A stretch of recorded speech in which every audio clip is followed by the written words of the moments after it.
Si vous avez vos Bibles, nous allons tourner dans Job 31. Job 31.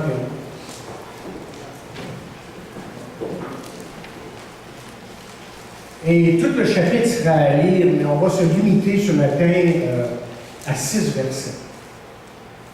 Et on verra d'autres plus tard. Maintenant, je vais vous parler de Job. Je vais commencer sur Job aujourd'hui et terminer en 2 semaines, parce qu'on aura d'autres choses la semaine prochaine. Et je vais vous parler de Job, l'homme de Dieu qu'il était. Mais en 2 semaines, j'aimerais vous parler de comment il est devenu l'homme de Dieu. Ce que Dieu a fait dans sa vie pour qu'il devienne vraiment cet homme de Dieu que nous décrivons ici dans Job 31. Alors, les 6 premiers versets, voici ce que nous disons.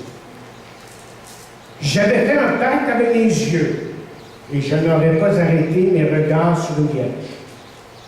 Quelle part Dieu m'eût-il réservé d'en haut? Quel héritage de Tout-Puissant m'eût-il envoyé des cieux? La ruine n'était pas pour le méchant et le malheur pour ceux qui commettent l'iniquité. Dieu n'a-t-il pas connu mes voies? N'a-t-il pas compté tous mes pas? Si j'ai marché dans le mensonge, si mon pied a couru vers la fraude, mais Dieu me pèse dans des balances justes et il reconnaîtra mon intégrité. Seigneur, bénis ta parole en ce moment, qu'elle puisse recevoir de notre part un cœur qui est fertile, prêt vraiment à recevoir de toi pour que nous apprenions à t'aimer et à marcher dans tes voies de plus en plus. Nous prions dans le nom de Jésus. Vous avez derrière le messager un schéma du message, vous pouvez le remplir si vous voulez. Donc, juste pour vous dire ça, au cas où que vous n'avez pas remarqué, mais en arrière, il y a quelques mots que vous pouvez mettre, juste pour vous rappeler un peu mieux le message qui sera donné aujourd'hui. Alors, la fête des pères. Bien, chaque année, on fête la fête des pères comme la fête des mères. Et c'est toujours, évidemment, un jour spécial dans le contexte familial. Et c'est un temps pour se remémorer, évidemment, les bonnes choses que les parents nous ont apportées dans nos vies. Et vous savez, il y a tellement de choses qui sont faciles à apprendre pour acquis dans la vie. Des choses que Dieu nous a données. Et aujourd'hui, j'aimerais surtout vous parler d'un sujet qui me tient à cœur depuis quelque temps. J'avais fait des notes il y a quelque temps. J'ai dit, tiens, sur un moment donné, il faut que je le donne. Mais j'aimerais parler aux pères de famille, mais j'aimerais aussi parler aux époux. Et voici le titre. Les 7 caractéristiques d'un homme de Dieu. En tant que père de famille, mari de votre époux, cher frère, Dieu vous appelle à être des hommes de Dieu. Parce que vous savez quoi? C'est la seule chose qui nous garantira, qui peut nous garantir que nous vivrons le rôle que Dieu a pour nous. Et la question qui se pose est la suivante. Quel est ce rôle? Et principalement, dans un mot, on pourrait dire que c'est de diriger. Et la parole de Dieu nous dit que le mari, justement, est le chef de la femme et donc le chef de son foyer. Et il faut comprendre ici qu'on ne parle pas là, de chef dans le sens de président d'une compagnie. Non, parce que la Bible parle 5 fois. 5 fois, la Bible nous dit que le mari doit aimer sa femme et l'amour est tout ce qu'il y avait dans l'amour, dans la vie, dans la personne de Jésus-Christ, dans le sens que c'est vraiment son amour qui est ressorti et qui a pu nous permettre de connaître Dieu personnellement. Parce qu'il est mort sur la croix et il nous a fait la grâce de venir à lui un jour. Chers amis, il n'est pas trop tard pour être un père et un mari affectueux comme Dieu nous appelle à le devenir. Dieu, vous voyez, nous donne le privilège de l'être et Dieu nous a créés pour faire de nous de vrais hommes, de vrais chefs de famille, comme il le veut. Et voici la bonne nouvelle. C'est qu'en dépit des messages, et en dépit de tout ce que nous entendons autour de nous, que ce soit par différents médias ou autres, nous n'avons pas l'obligation de nous modeler selon les normes qui sont émises dans ce monde. Écoutez, Dieu, dans sa parole, a pourvu un modèle qui ne change jamais, qui ne change pas. Pour que vous et moi, nous soyons des hommes de Dieu et des pères et des maris responsables. Et probablement que l'une des représentations, je dis bien, les plus claires de ce modèle est retrouvée dans la vie de son serviteur Job. À part Jésus, quelle meilleure personne pour nous montrer comment être un homme de Dieu autre que Job? Il n'était pas seulement, on pourrait dire, de Job pieux lorsque tout allait bien. Mais Job, vous voyez, ce qu'on découvre dans sa vie, tout au long de sa vie, c'est que Job est demeuré un homme de Dieu dans les temps difficiles. Et Job ne nous a pas montré seulement comment doit être un homme de Dieu. Il nous démontre cette leçon, il nous enseigne, s'il vous plaît, il nous démontre cette leçon. Qu'est-ce qu'un homme de Dieu retire de cette manière de vivre quand il s'attend à Dieu? Même après avoir perdu ses enfants, même après avoir perdu sa terre et toutes ses possessions, ce qu'on découvre dans la vie de Job, c'est qu'il est demeuré vrai au principe de Dieu. Et ainsi, l'histoire nous raconte toutes les récompenses qu'il a reçues de Dieu pour sa fidélité. Et que lorsqu'il a été restauré, vous allez vous rappeler que Dieu lui a redonné au centuple toutes les richesses que Satan lui avait enlevées. Disons que le chapitre 31 ici de Job nous présente les 7 signes d'un homme selon le cœur de Dieu. Ce sont, autrement dit, 7 traits de caractère qui vont littéralement nous transformer en hommes de Dieu et qui assureront que nous sommes des hommes bénis de Dieu. Et dans le fond, lorsqu'on commence un message comme celui-là, la question est la suivante. Est-ce que nous voulons être des hommes de Dieu?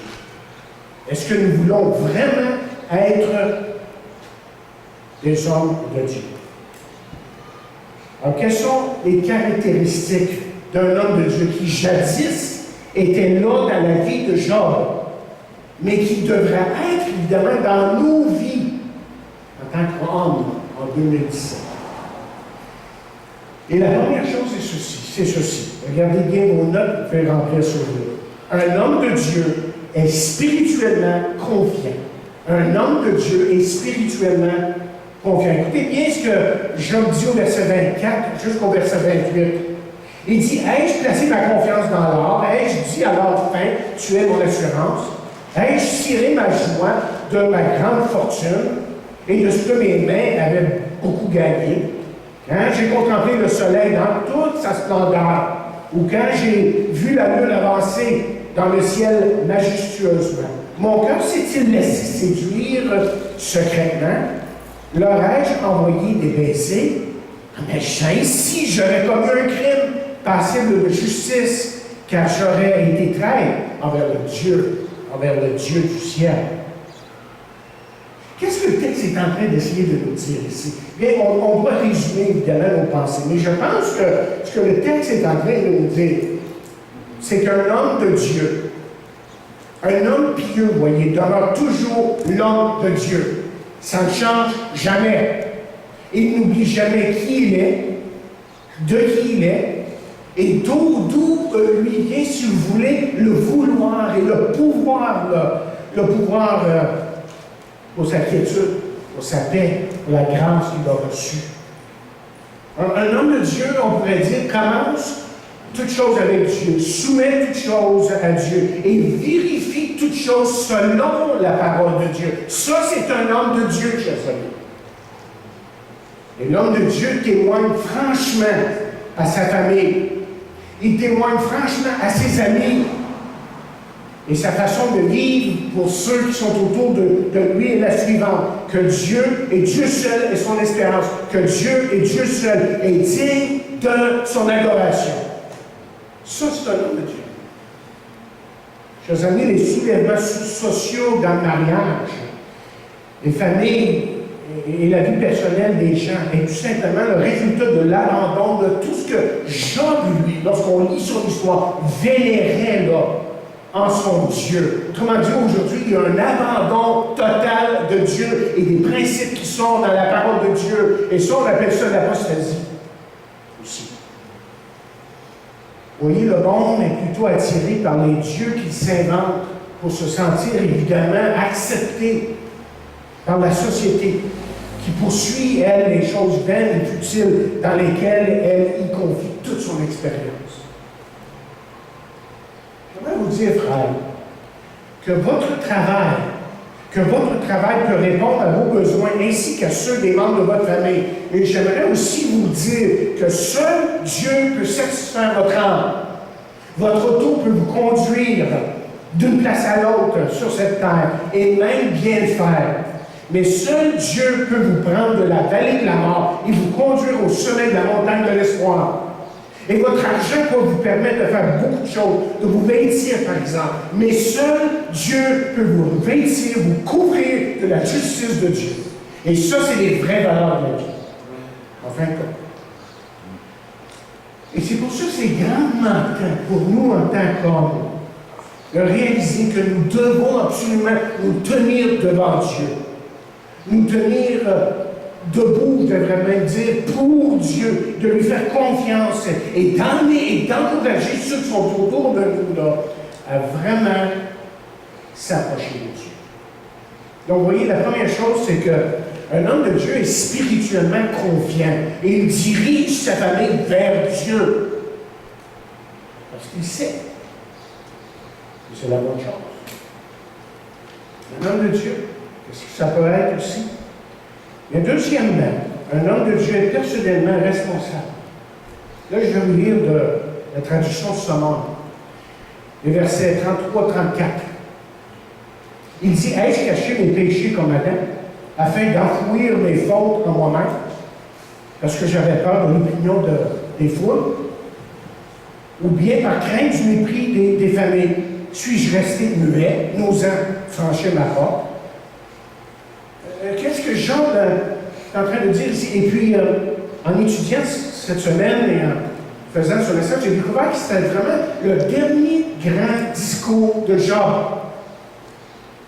Et que ce que Job est en train de dire ici, ce que Job est en train de faire dans le chapitre 31 devant ses amis, c'est de mettre les choses au clair. Voici ce que je suis. Voici ce que je vais faire. Voici ce que je vais entreprendre. Parce que ce qui marque la vie, c'est mon désir de marcher avec Dieu. Comment dire, un homme pieux ne renie jamais le fait qu'il soit un pécheur, qu'il a besoin du Sauveur. Un homme de Dieu le reconnaît ses manquements. Et à travers notre lecture, dans Job, on reconnaît un homme qui admet ses manquements à certains moments. C'est un homme vraiment de Dieu, un homme spirituel dans le vrai sens du mot. Mes frères, se peut-il qu'à certains moments, devant les membres de votre famille, que vous jouez le rôle de l'homme macho? Vous savez, c'est quoi ça? C'est l'homme qui se présente comme étant celui qui est capable de tout, qui est indépendant des autres, qui est fort et qui est incapable de faire une erreur. Au moins, c'est ça qu'il veut faire croire aux gens. Pourtant, vous savez très bien que cela n'est pas vous. Et qu'en plus, que quand vous agissez de cette façon-là, que vous créez en quelque sorte une barrière avec les autres, avec votre épouse d'abord et les membres de votre famille. Ce qui fait que tout ce que ça peut faire, c'est du tort. Ce qui fait que, tôt ou tard, ce que ça fait, c'est que ça détruit que d'être cet homme qui se pense toujours correct, qui n'a jamais à se remettre en question. Et la parole de Dieu nous dit ceci dans Proverbe 28, verset 13.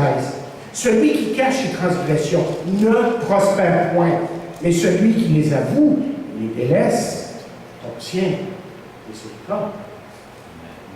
Alors, un homme de Dieu, c'est celui qui, aussi, deuxièmement, est personnellement responsable.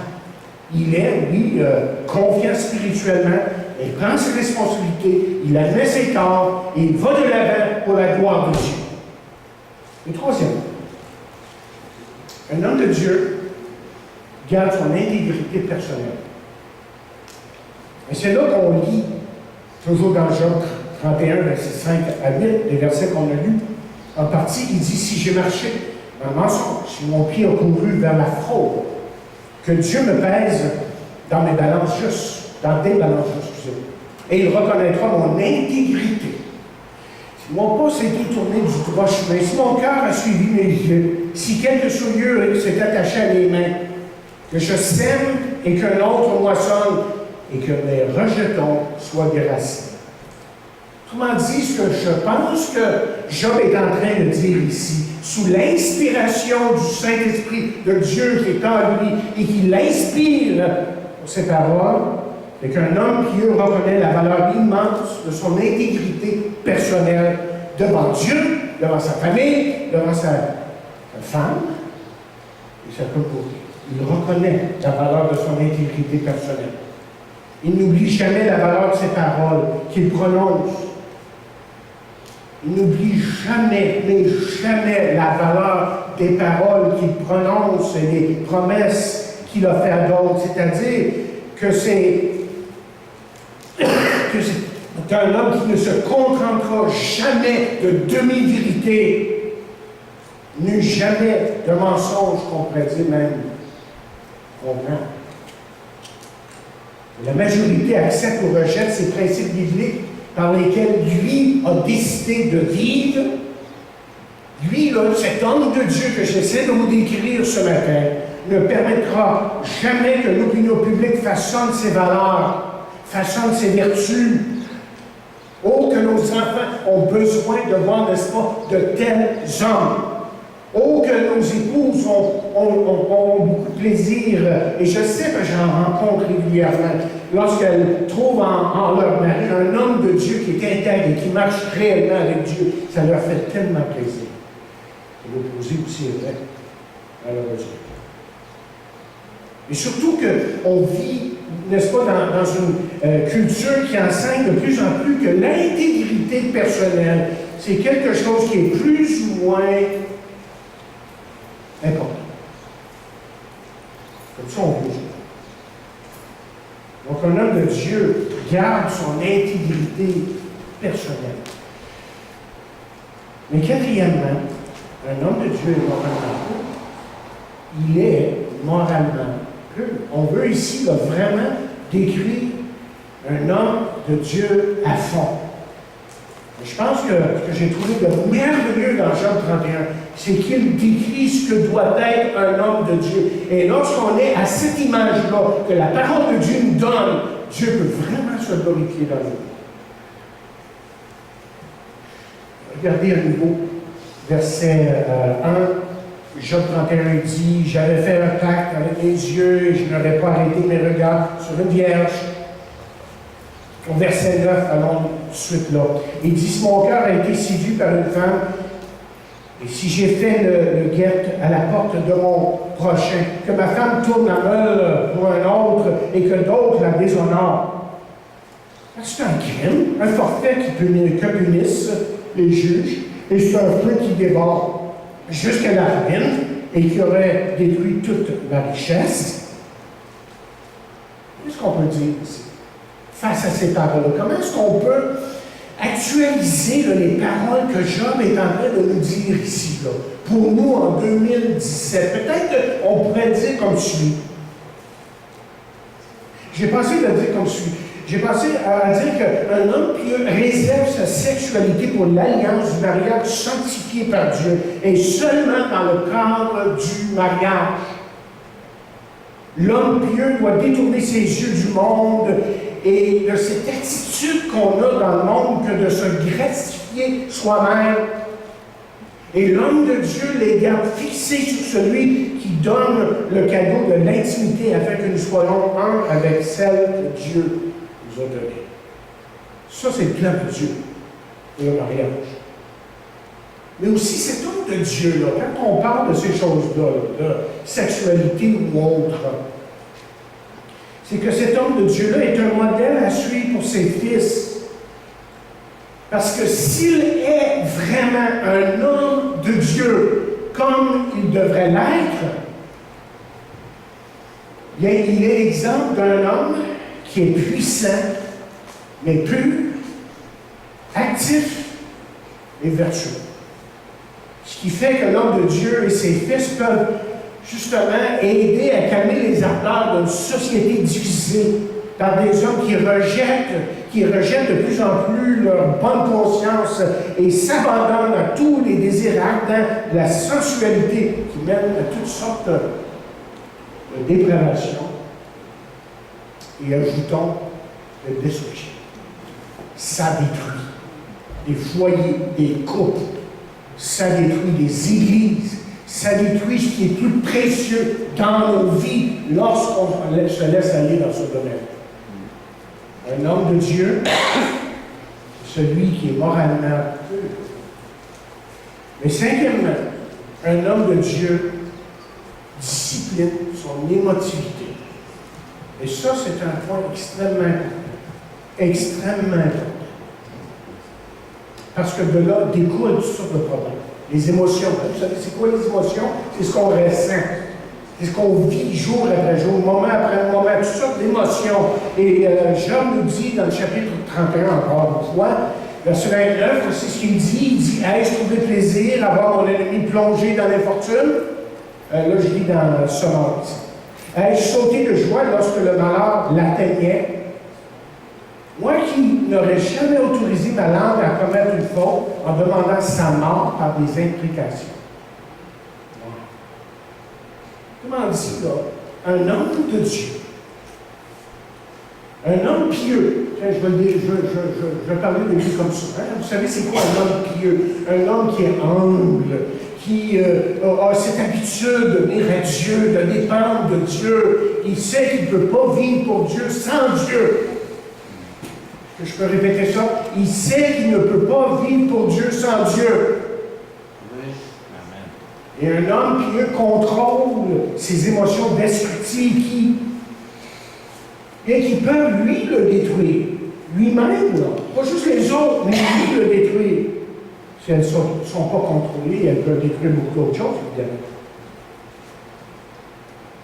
J'en ai parlé un petit peu la semaine dernière, mais à cause du mécontentement profond qu'on ressent autour de nous, dans notre société aujourd'hui, de la part de l'un de l'autre, on dirait qu'on vit dans une société d'hommes enragés. À certains moments. On a l'impression que tout ce qu'il y a dans ce monde, malgré toutes les belles paroles que l'un et l'autre peuvent dire, qu'on vit dans une société qui est pleine de haine et juste ça. Et il y a des hommes qui sont tellement perdus et apeurés de tous ceux qui les entourent, que tous ceux qui les entourent, ils les perçoivent comme une menace à leur survie. Ce qui fait qu'il n'y a pas d'amour. Et ce qui fait que tout ce qui existe, c'est une sorte de compétition malsaine qui est destructive et qui fait en sorte qu'on vit toutes sortes de malaises dans nos vies personnelles et dans la vie des autres. Vous savez, aussi longtemps que je me rappelle, les hommes sont définis par leur dureté, leur insensibilité, et non pas par leur tendresse. Surtout quand j'étais plus jeune. Peut-être que ça a changé un petit peu dans notre société, là. Mais c'était perçu comme un homme était perçu comment il pouvait bien se défendre, et non comment il pouvait bien pardonner. Et quelqu'un écrit justement, il dit, nous les hommes, avons cru en ce mythe de défenseur solitaire. Nous avons permis à nos émotions de dominer nos actions et très souvent à un prix plus haut. Destruction. Évidemment. Dans nos familles, dans nos foyers, avec nos épouses, etc. Parce qu'il n'y a pas eu de contrôle dans ce qui a trait à nos émotions. On s'est laissé aller par n'importe quelle émotion, mais en fin de compte, cette émotion-là, c'est tout simplement la chair qui réussit à nous dominer et à nous éloigner de Dieu et même des hommes. Évidemment. Sixième, en train de décrire un homme de Dieu ici. Et rappelons-nous que Job était vraiment un homme de Dieu. Et quand je dis un homme comme Job ou Abraham et d'autres, il y a une crédibilité quand on lit ces gens-là. On sent là, que malgré que ce n'étaient pas des hommes parfaits, on les lit et on dit « Waouh, oui, je veux être comme ça ». Donc Job était vraiment un homme de Dieu et on va le voir dans 2 semaines encore plus, comment il a souffert et comment il a pu se relever et se tenir debout devant Dieu, malgré tout ce qu'il a subi. Mais sixièmement, un homme de Dieu est compatissant pour la société et est personnellement juste. Ça, on peut dire d'un homme de Dieu. Il est compatissant pour la société qui est autour de lui. Et il est personnellement juste. Et encore une fois, dans la traduction sonore que je prends cette fois-ci encore, chapitre 31, versets 31-32, il dit « Voyez ce que déclare ceux que j'ai abrités. Qui n'a-t-il pas nourri de viande à satiété? Jamais un étranger n'a dû coucher dehors. J'ouvrais toujours ma porte aux voyageurs. » Donc, qu'est-ce qu'on découvre ici à travers ça?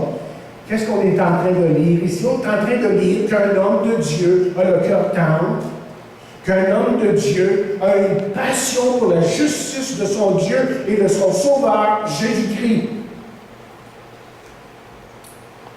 Et celui-ci, cet homme-là, voyez, comprend qu'il a été appelé à être une lumière sur la montagne dans un monde qui foncièrement, de plus en plus aujourd'hui, est rempli de désespoir.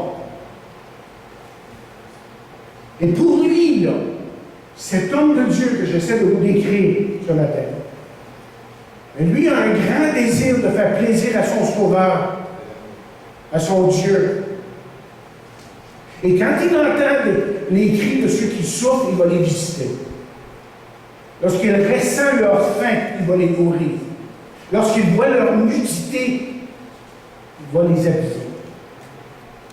Et lorsqu'il ressent la pesanteur des chaînes qui entourent les prisonniers, il cherche un moyen pour en délivrer, pour les délivrer de ces chaînes. Et on ne parle pas de prison nécessairement, là, mais de gens qui sont emprisonnés par toutes sortes de choses dans leur vie, dans des habitudes, des façons de penser.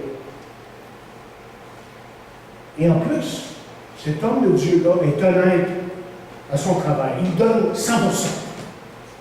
Il donne son 100% pour le salaire qui lui est donné. Et je dirais en plus que ce que Job est en train d'essayer de nous dire ici, c'est qu'il est aussi impliqué dans sa communauté et cherche à créer une société juste. Oui, même le chrétien peut faire ça, peut viser ça. Et en plus, il est impliqué dans son église locale et il œuvre pour faire de sa famille et son foyer un endroit où les personnes qui ont justement les cœurs brisés, des vies brisées, une place là où ils peuvent se reposer. Ce qui fait que cet homme de Dieu-là, qui agit comme ça, qui est comme ça, bien par son exemple, cet homme conduit sa famille dans cette vie de compassion et de justice. Il devient compagnon. Alors, dernier point. Un homme de Dieu. Comment est-ce qu'on peut le décrire pour terminer? Un homme de Dieu est un intendant honnête. Il dit au verset 38, « Si ma terre crie contre moi, et que ces sillons versent des larmes, et si j'en ai mangé le produit sans l'avoir payé, et que j'ai attristé l'âme de ses anciens maîtres, et lui croissent des épines au lieu de froment, et de l'ivraie au lieu de l'orge. » Ce qu'il est en train de dire ici, c'est qu'un homme de Dieu voit ses enfants et son épouse et ses avoirs comme des privilèges provenant de Dieu pour lesquels, un jour ou l'autre, il devra, lui, en tant qu'homme de Dieu, rendre compte à Dieu. Mes chers frères, Dieu nous donne une grande responsabilité. Je me demande des fois si en tant que Père, on réalise jusqu'à quel point que notre responsabilité est grande. En tant que Père, en tant qu'époux. Et ce qui ressort de tout ça, en fin de compte, ce qui ressort de ça, et ce qui est réconfortant pour le chrétien, pour le père, pour l'époux, c'est qu'il n'a pas besoin de le faire seul. C'est une chose qui, en fait, ne s'accomplit pas seul. Ça s'accomplit parce que Dieu est présent et agissant dans nos vies. Seul. Et lui, il réalise que celui qui est en lui, c'est le Dieu qui a créé toutes choses, c'est le Dieu qui est tout-puissant et qui est agissant lorsqu'il s'humilie devant lui. Alors, permettez-moi cette question en terminant. L'avez-vous rencontré dernièrement? Vous savez, des fois, j'ai l'impression que les chrétiens qui rencontrent Jésus de très peu de fois, ils sont un peu comme la parenté qu'on voit une fois par année. Et là, Jésus, là, on le rencontre à l'occasion.